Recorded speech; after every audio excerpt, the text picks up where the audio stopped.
Look, I wouldn't be sat in the role I'm in if it wasn't for probably Wan-Bissaka being sold to Man United for 50 million.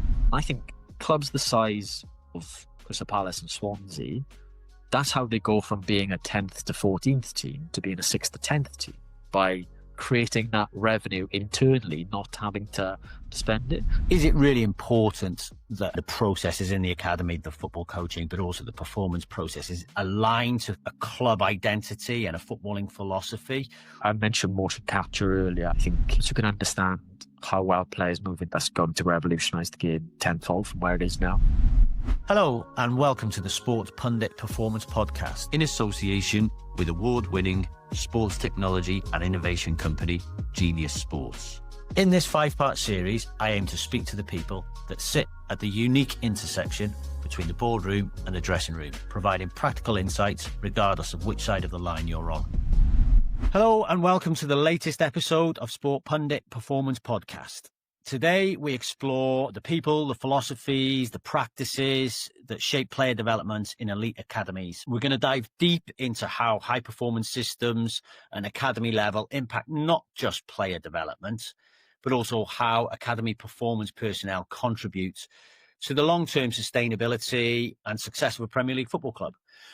I'm joined by Nick Davies, the head of academy performance at Crystal Palace, and Nick brings a wealth of experience and insight into how a structured process and a multidisciplinary approach serves both the sporting objectives and business goals of an elite football organisation. So, Nick, welcome to the Sport Pundit Performance Podcast.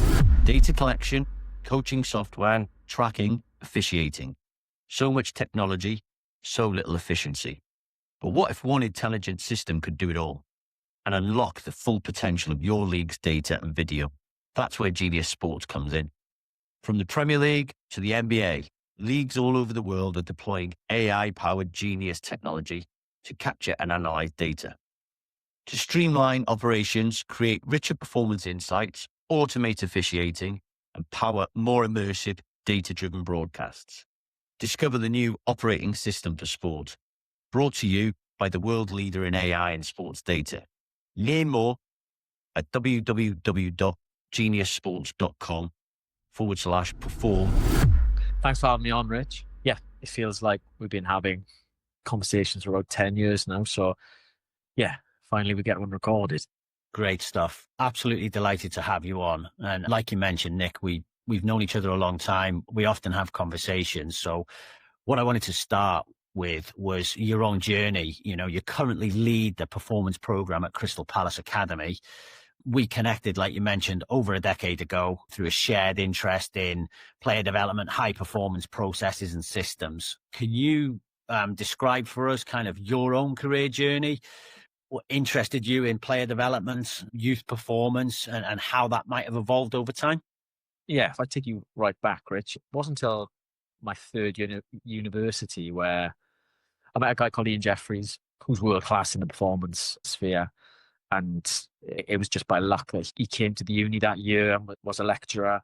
And I can remember the first lecture I was in, he jumped on the table and was so charismatic in how he delivered his message. I was just taken by his enthusiasm, and pretty much soon after asked him, how do I do what he does? And ended up being mentored by him and really just going under his wing for the first 3 or 4 years of my development stage. The industry is in a completely different place now to where it was then.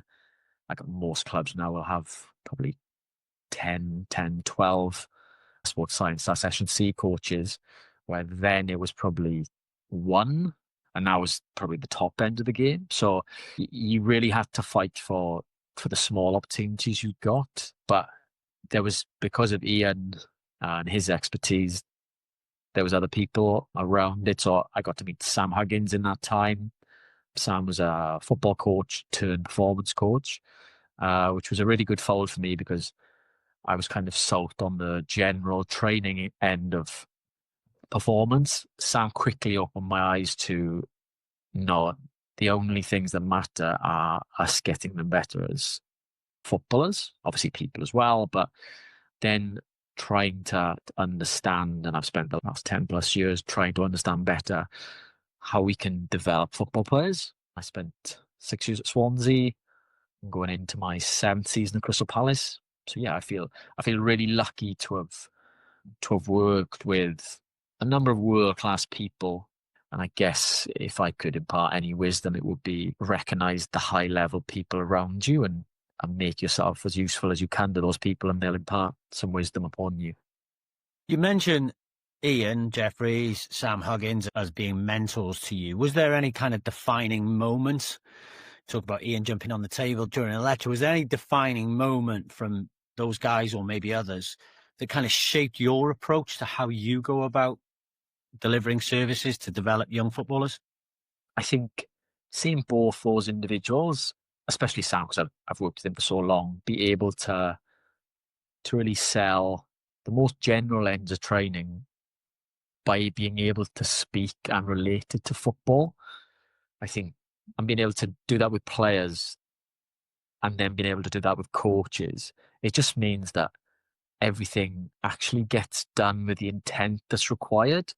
Let's say seeing it day after day, like, and really being in awe of guys who are doing it and are at the very top of the industry. I think there's been a lot of home truth said, and like Sam especially is honest, and I'm a perseverer. I'm not someone that gives up easily. So I think what I've learned, and we've had lots of conversations about, is to be task orientated and not ego orientated allows you to actually get better. Because if someone critiques your work, it can be quite easy to be shut off and to not take that information and honestly assess your own practice and move forward. Whereas if it's a task, this is not a personal attack. This task can be done better. There's no perfect version of this. Everything can be done better. This person is trying to help me get better. I think that's something I've tried to take into my own mentorship with guys in my department. I'll dive into that a little bit more as we go through this conversation, I think, because I was taken away from what you were saying there that, sometimes brutal honesty helps, but maybe it's not brutal honesty. Maybe it's communication with candor around the tasks. And, if you can receive that feedback in the way it's intended, then you're likely to grow as a practitioner. At Crystal Palace, you oversee the entire performance provision across the academy. What does your role look like day to day? What are the pillars of your processes that you like to sort of embed, if you like, in the multidisciplinary team there? It used to be, obviously, I was with a team, so it was probably just a miniature version of what my role is now. So when you're with a team, you have to speak to all the departments or all the practitioners within the staff members within that team, and also to be in front of players every day. But now it's more along the lines of having to have wider conversations, but it's just to make sure that we're continuing to deliver on our plan. Like what makes sense to me is the working week provides clarity around what we're looking to do. Obviously, we've had this conversation, Rich, but in terms of the working week in football, so we're not an Olympic sport. We haven't got 2 years or 4 years to work towards an event. But I do think a lot of the same principles are there. So we have a time where we recover from the last competition. We have a time where we need to get better and grow. And then we have a time where we need to taper into the next performance. And those processes will be months at a time for Olympic sports. But for us, we need to fit that into a week. So we need to recover, because if we don't allow players to recover, we'll never be getting better. We'll always just be staying in the same place or dipping. But if we do allow them to recover properly, we can then actually drive them towards being better. So we can challenge them in the best ways we know to get them better. And then we taper in order to perform. And that makes sure that, yes, we can perform this Saturday, but in 3 Saturdays' time, we should be better. And I think that's what the best working weeks are trying to do. And then it is understanding what are all the things you need to be good at in order to be world class in order to play in the Premier League, which we're obviously trying to achieve. I think obviously there's part of that where we lead. There's parts of that where the football coaches lead. There's parts of that where the medical department leads, psychology, nutrition. And like for me, it's making sure that everybody is doing their part and it being unified and driven towards this end goal, which is creating something world class. So I find it really interesting because it helps me broaden my own understanding.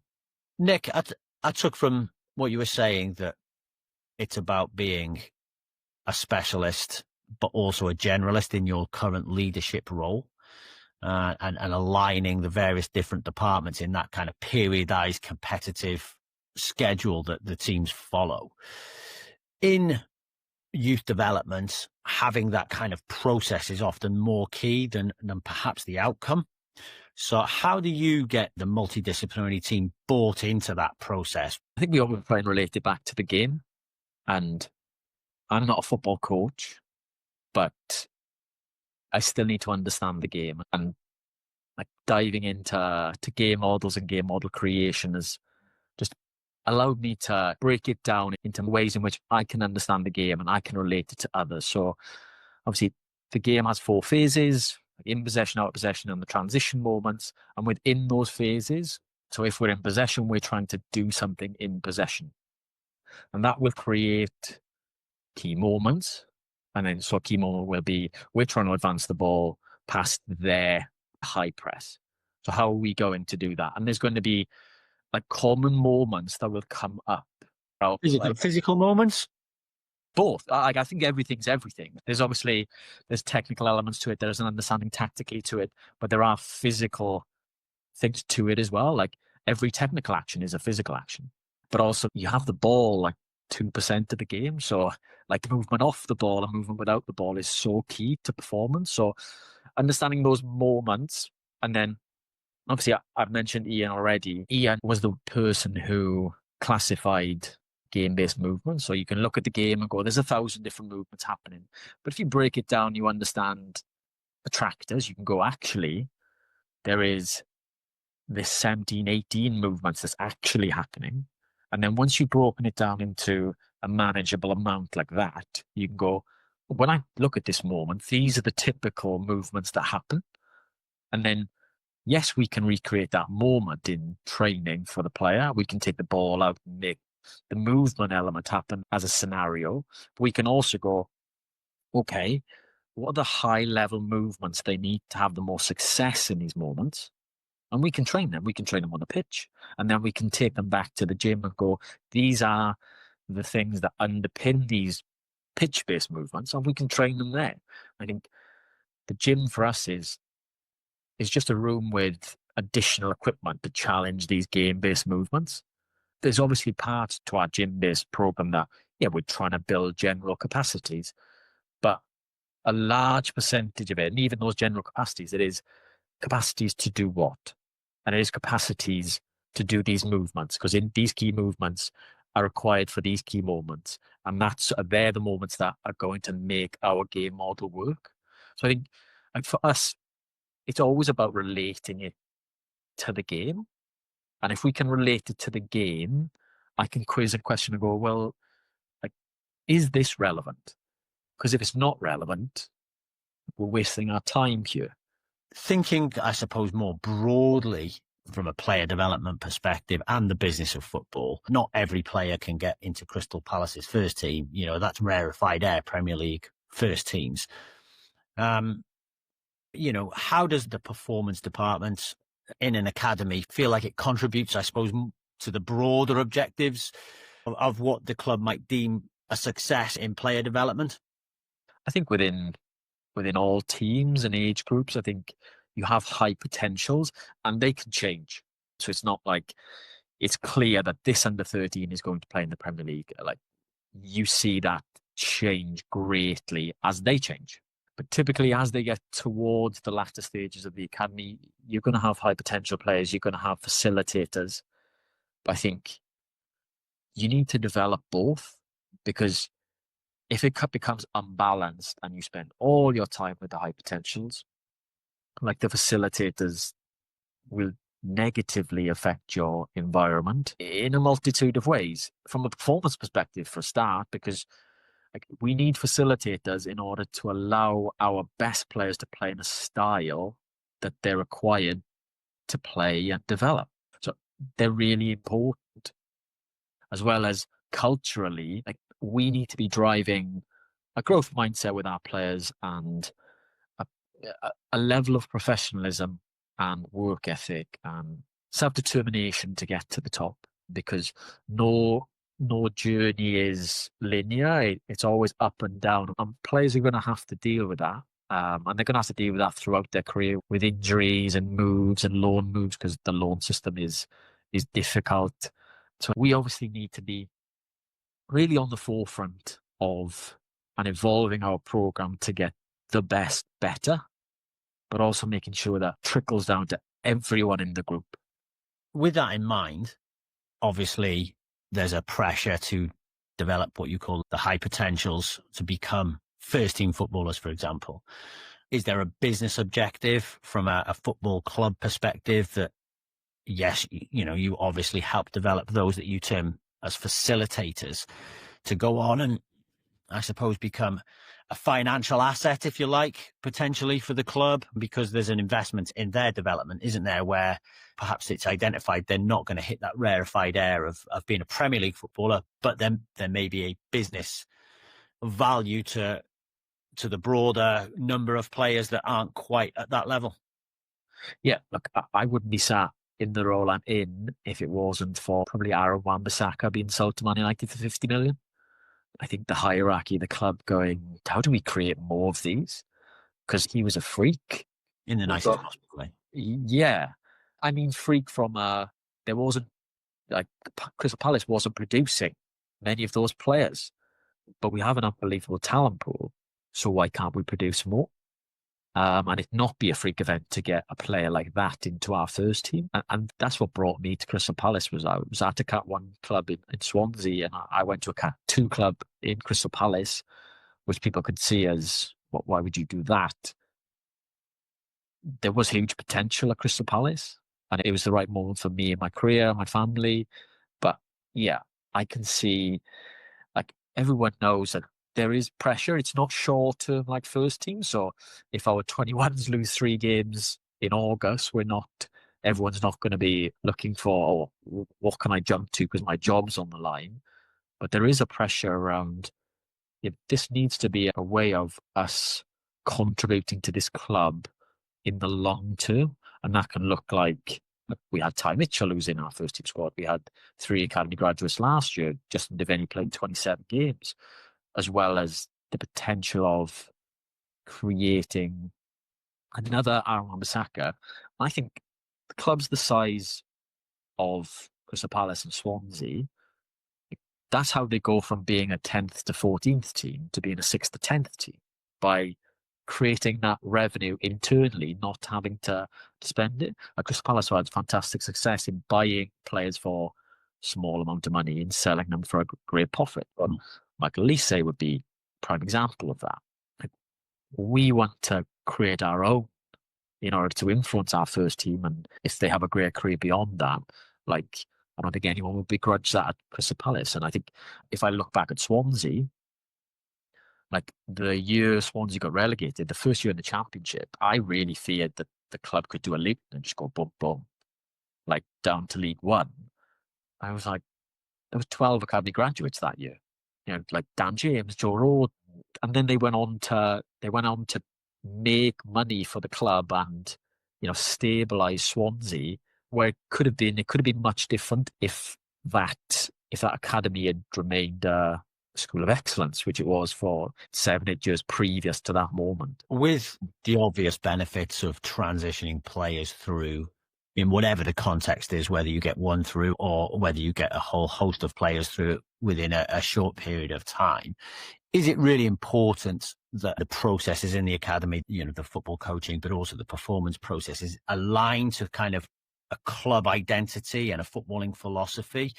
Or are you aware that not all players are going to play for that first team, so you're developing kind of robust, resilient, adaptable players that could play in lots of different kind of footballing styles? I think we need to be broad, but we need to be aligned to what our first team are doing. I think it's obviously we have a first team manager, but above our first team manager, the hierarchy need to be recruiting managers that are going to have certain things and it not just be us bouncing from one thing to the next, which should then allow us to have some consistency into what we're doing. But I think the three major things I see are the three major facets to what we do are analysis. So understanding what we're trying to do as a football team, recruitment. So if we understand that, recruitment should be a lot more clear around what we need to be bringing into the club. So we're not making mistakes and bringing in players who contradict what we're trying to do. And then training, which obviously I influence more, promotes us getting better at those things. And I think, and it's a constant loop of, and then the analysis team should help us evolve. Are we still having success doing these things? How do we have success moving forward? But it's still based around the principles of what we want our identity to be as a club, as an area, as Crystal Palace. Thinking about performance input into that, systems, processes, practices that you've now established, certainly in the academy, to contribute to that bigger picture. These systems and processes can be quite rigid, but obviously footballers and staff as well that work under you are still people. So how do you kind of balance that standardized process that you have with the kind of ever-changing human element? Yes, good question. I think it needs to go somewhere for everyone, for people to continue to be driven and motivated. And then I can only manage by understanding what people want. So I know where all my staff members, they ultimately want to go, what their ultimate goal is. And then it comes back to me to constantly making sure that people are backing up their goals with day-to-day practice. And then you can lean more and more into, this is where I think you are currently. These are the things that I think you need to develop. So therefore we can bias your role so you get a little bit more exposure to these things, or you can do this additional course, which is going to bias you towards these things. And I think we've thought about it. My right-hand man, which is Kirk Greatorex, he was head of athletic development at Crystal Palace. I worked with him at Swansea. Our great relationship with big friends.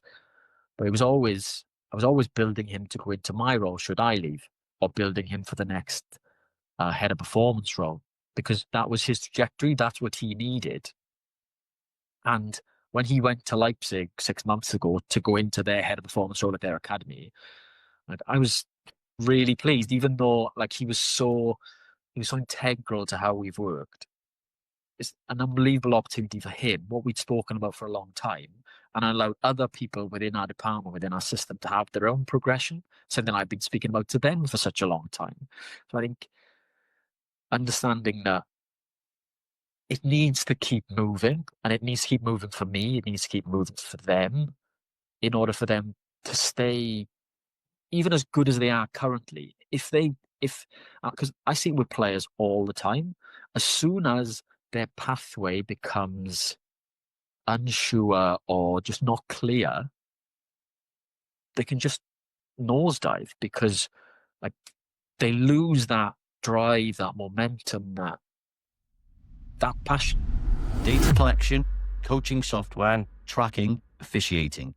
So much technology, so little efficiency. But what if one intelligent system could do it all and unlock the full potential of your league's data and video? That's where Genius Sports comes in. From the Premier League to the NBA, leagues all over the world are deploying AI-powered Genius technology to capture and analyze data. To streamline operations, create richer performance insights, automate officiating, and power more immersive, data-driven broadcasts. Discover the new operating system for sport, brought to you by the world leader in AI and sports data. Learn more at www.geniussports.com/perform. hugely commendable, to being a leader that facilitates opportunity for other people. And this is a theme that's come out in previous episodes. How do you kind of mitigate that risk from a club perspective, that you don't lose that legacy knowledge and capability, both from your kind of your system, your philosophy, but also perhaps if you were to leave Crystal Palace, how would Crystal Palace ensure that those systems and processes that you've embedded don't leave with you? We have an operations manual that we evolve. That is our program. But the staff that are within it are the ones that make it. Like, obviously, I spoke about Kurt and like moving him towards going into my role should I leave. Our process is exactly the same now with, I've got 2 guys at Crystal Palace who are working towards going into my role. But underneath that, and I think this was a problem at Swansea, when Sam left and I went into the head of performance role there and had to manage for the first time, but also had to recruit 4 new staff members without anything written in terms of programmed philosophy. I just really struggled to go from just being a player-facing person to I'm the person who manages these 4 people doing this. So I come away from the thing I'm good at, and now I have to just mentor other people doing it. Like, I really struggled with that there. And like, we were 2 sites, and to do it with 4 people at the same time is difficult. I think we recognised that at early days of Crystal Palace. We recognised it then, to be fair, but we weren't able to really enact upon it until we got to Crystal Palace, because Sam was there, I was there, I'd worked with Kurt at Swansea. So we had 3 people who spoke the same language. In the first lockdown, COVID lockdown, there was goods and bads to that. But we had the time to write our operations manual. And then over the last 4 or 5 years, we have a stewardship program that has evolved. So we take on 4 Emirates students every year. So we pay for their tuition and they come and work with us. And we've also added to that 4 sandwich-based placements who are in between their 2nd and 3rd year of their university studies. So now, instead of having to bring in a new staff member and train them for 12 to 18 months, we do that training when they're on their stewardship program. And then the last 3 staff members we've taken, 2 of them have been previous students that had left our Emirates program, gone to Bournemouth, gone to Swansea, and we've got people at Wolves, we've got people at Spurs, we've got people at Fulham, we've got people at Leicester, we've got previous Emirates students all around the country now that I continue to speak to and are interested in their development, and still you'd have to ask them, but I would consider myself a mentor too, and it needs to be mutually beneficial. So for me, what do I get? I get the potential of bringing a staff member back that is highly competent, good, understands our thing. What they get, hopefully, I get to show them where we're taking our program and educate them a little bit, because I know how difficult for them it will be to evolve at the speed that we are, because we have 6 practitioners on the ground. I'm not with a team all the time, so my time can be spent speaking to world-class practitioners within the specialism. I know if they're at the courses, it's going to be far more difficult. So like, we're creating the next staff member for us. And then, so if I was to move on and one of the guys who was at Crystal Palace was to go into my role, we just bring someone into the bottom and it continues to go that way. But ultimately, if I was at Crystal Palace for another 5 years, I'd expect one of my top guys to go and be a head of performance elsewhere. But I know that they're going to want staff members that speak the same language as they speak. So they're going to want potentially some of our ex-Emirates students as well. So they're not having to train everyone from scratch, and they've got allies in the building. It sounds like you've created a whole ecosystem around your philosophy in the industry, which is hugely commendable. What lessons have you learned as an individual, as a leader, during that time? I would say, looking back, I obviously mentioned the Swansea one. I think in the first year doing that role, I kind of tried to be the boss I thought I wanted. Obviously, Sam was incredibly honest, and I thought I'd be really nicey about it, which, like what you said earlier in terms of communication is important. I think learning that as long as I think everyone wants to get better, And as long as you can relate it to what they want to get better at, I think people are happy to have honest things said about their work. Yeah, no, I get it. It's never personal. Maybe communication with candor rather than, say, brutal honesty, the ability to listen and ask clarifying questions. But ultimately, as a leader of a multidisciplinary group in an academy, the buck does stop with you. Shifting the conversation away slightly from your kind of like people management roles and responsibilities and how that impacts academy environments, I want to focus a little bit around a topic that seems to be everywhere: technology, data, and all the associated things with that. How has your use of technology and data evolved across your career in this academy player development environment? Yeah, hugely. I think GPS was in its real infancy when I started, to be honest, Rich. So probably tells you how old I am.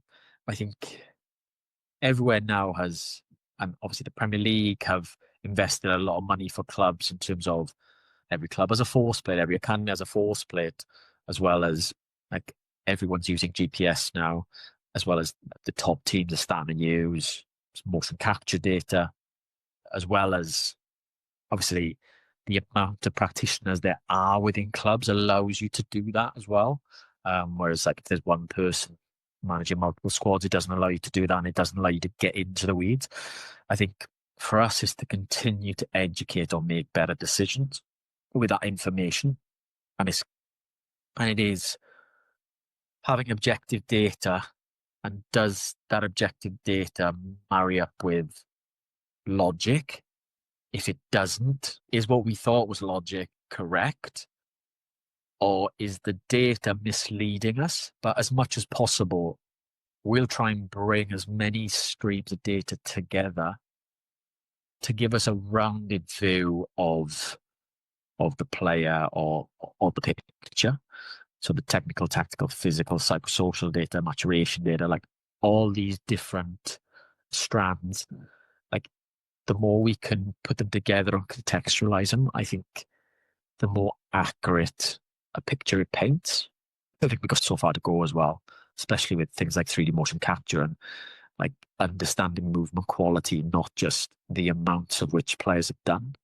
There's so much there that I could dive deep into. You talk about data informing your decision making and perhaps questioning what your subjective opinions are or reinforcing what your subjective opinions are. How do you ensure that the data supports good decision making? So I spoke about bringing all that information together, and then it depends on what the conversation is. So if I give you an example from a youth team, so a youth phase, which is plays from 13th to 16th within an MDT. So we'll have one sheet of paper that will go up on the screen, and that will have all the data I just mentioned. So tactical information, technical information, physical information, maturation data, like psychosocial information.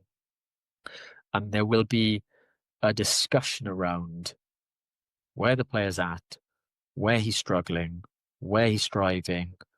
And that will be everyone in the room having this collaboration. And then at the end of it, there will be, okay, in order to move this player forward, these things need to happen. And that's written. And then when 6 weeks' time you come back to reflect on that, has this thing been done? And that holds everybody to account in the room. So I think what I would try and say is it always needs to come back to a football problem. And you need to be starting with football problems. I work in football, and football development, and football is the thing that matters and the thing that will be ultimately developed on. Obviously, in other environments, whatever the main thing is, has to be the main thing. That reverse engineering that you talked about earlier. Yeah. The piece about accountability I thought was interesting for sure. And again, perhaps things to aligning people in your team to achieving the ultimate goal, right?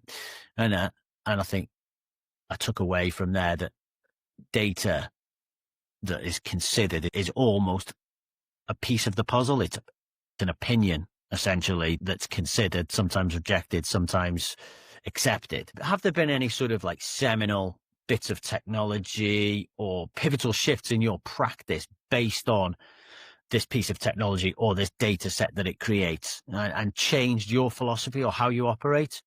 GPS to a point has taken the game forward, and training as well. So being able to objectively hold coaches to something, as well as make sure we have proper variability through a working week.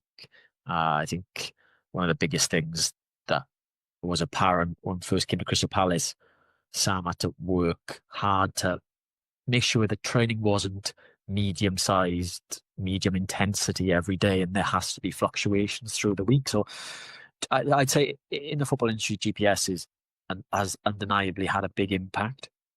Then force plates, and like, we've been working with a company, a States-based company called P3 for quite a bit of time now, and they've helped us understand and modify our testing battery to make sure we're not looking at the same things. If we've got 6 tests and 3 of them tell you the same thing, you're wasting your time.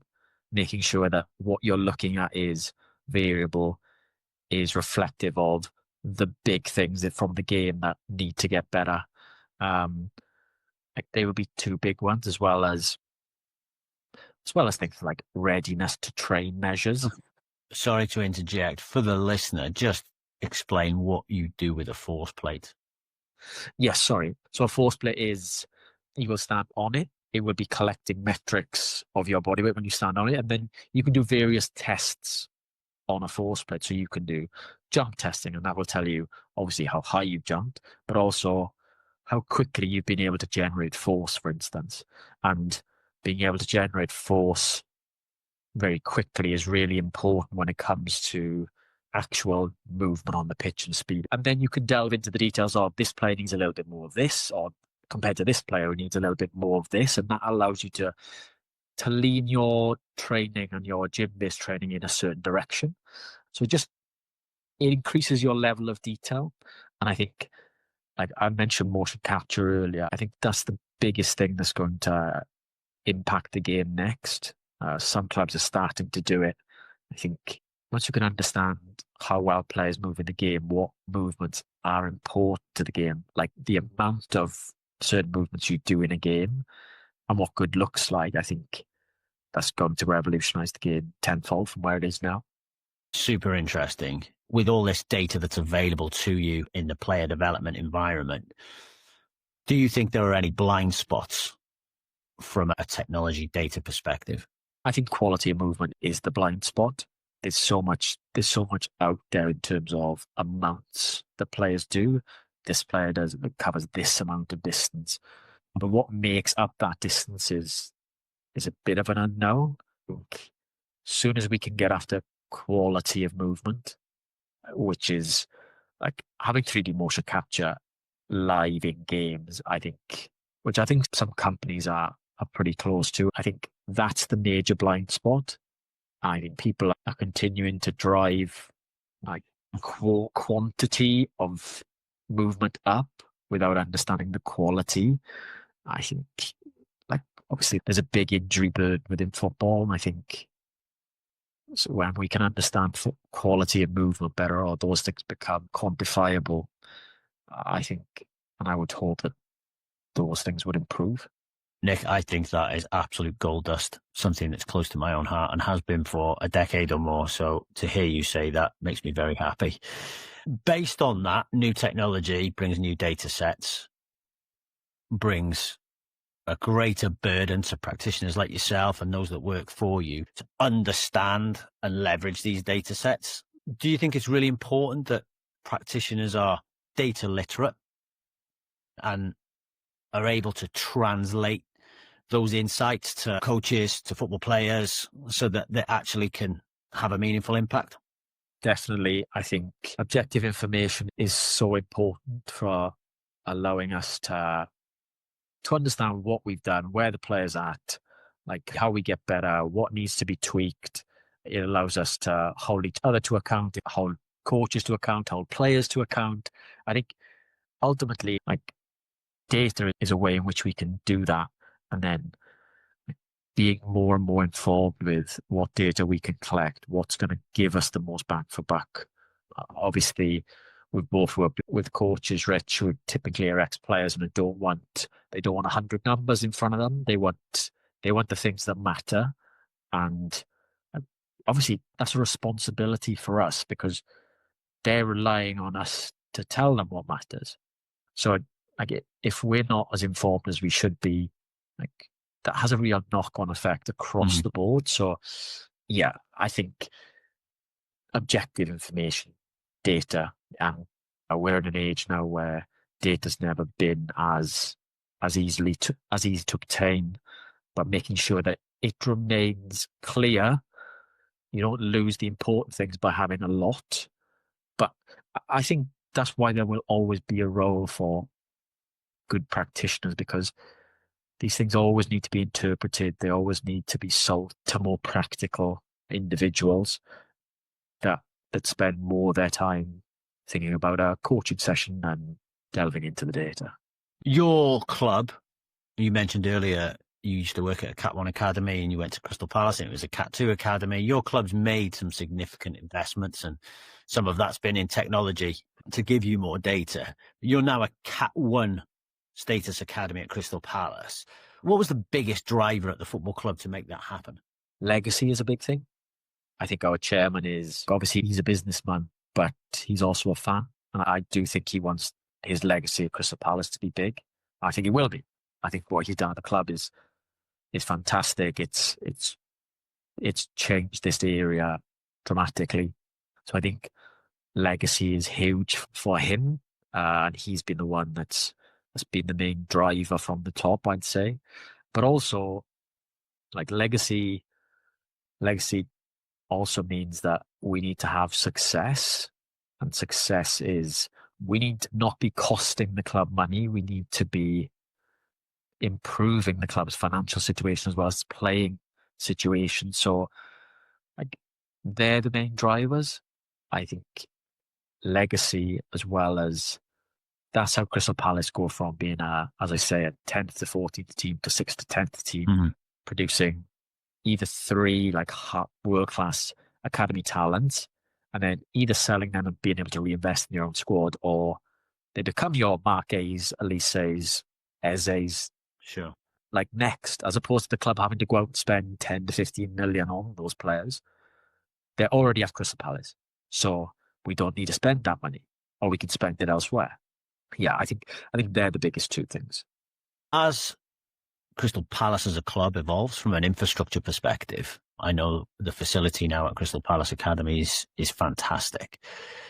How do you see your processes and you talked about documenting your approach to performance. How do you see your processes evolving in parallel with the club's evolution in infrastructure and expectation to get those 3 players into the first team environment, or certainly into the kind of elite rarefied echelons of the game? I think having the best facilities that allows you the potential to do better and better training. And we're about to evolve our site again, so going into another part of the facility, which again will give us more options to continue to develop our program, which is really exciting. I think the pictures we have are amazing, especially compared to what it was 5-6 years ago.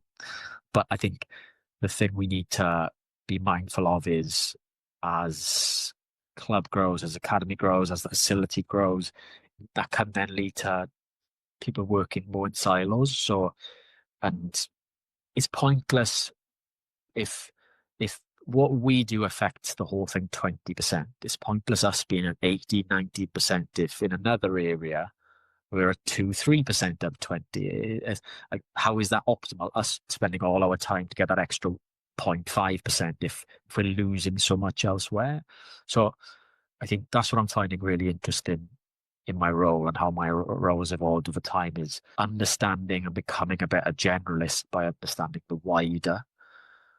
Then helps me be a better specialist, because like reverse engineering, as we've spoken about lots, is taking something that is a specialism and building it into football. So I think obviously money, facility, resources can be great and is great, and like everyone wants to work at the top because those things are there. They want to work with the best talent, but I think I've seen this in so many environments where an abundance of staff leads to like silos. Or like in my industry, that can lead to you have 3 sports scientists who just care about GPS data and numbers. You have strength and conditioning coaches who just stay in the gym. They just care about getting players stronger.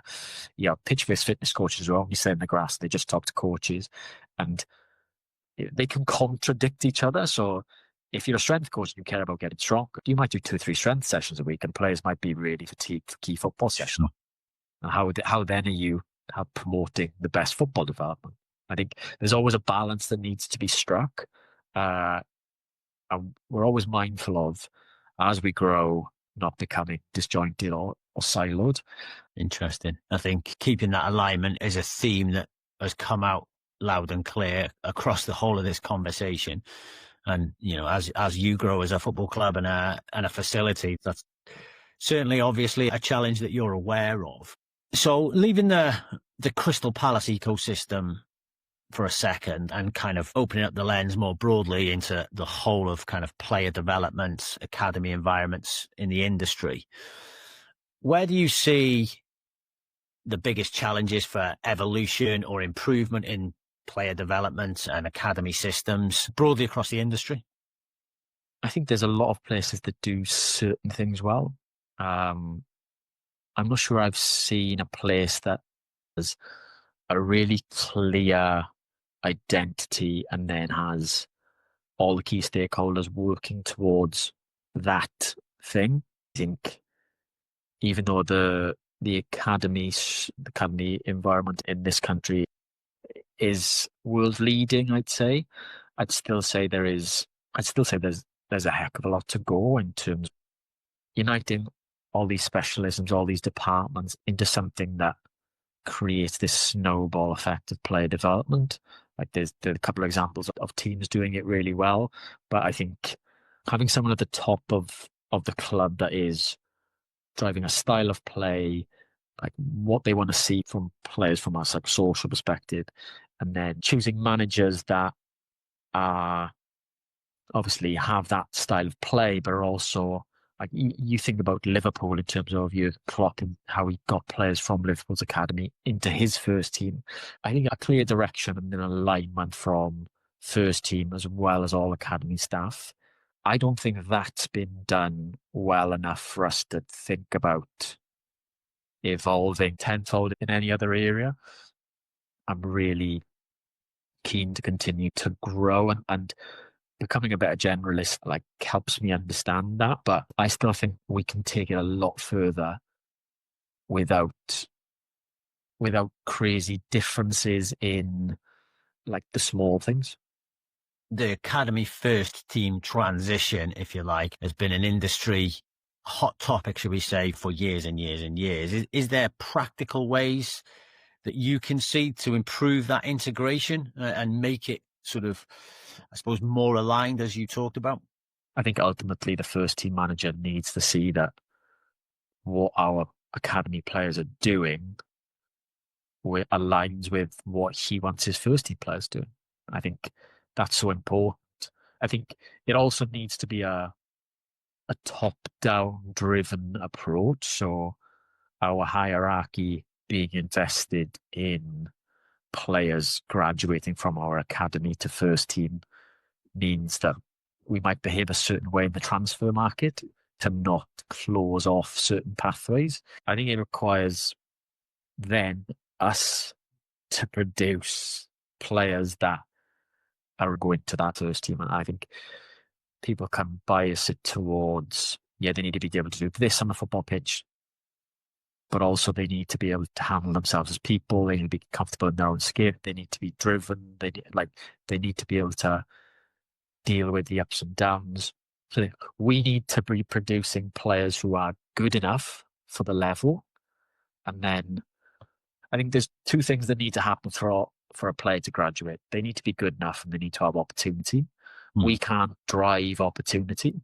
Opportunity is driven by the first team manager and the hierarchy above. We have to make sure they're good enough for when they get there. That's, I suppose, the whole purpose that you started the top of this conversation with. So it's a nice way to round it off, I think. What I'd like to end with, Nick, if possible, is you perhaps offering a piece of advice for someone that is going into an environment, an academy environment, and tasked with setting the performance ecosystem up from scratch or completely rebooting it. What's the one piece of advice that you would say from your experience is one that you would pass on to those that are following in your footsteps? You always have to make the main thing. And that's football and football development. Like we all have our specialisms, but it needs to relate back to the main thing.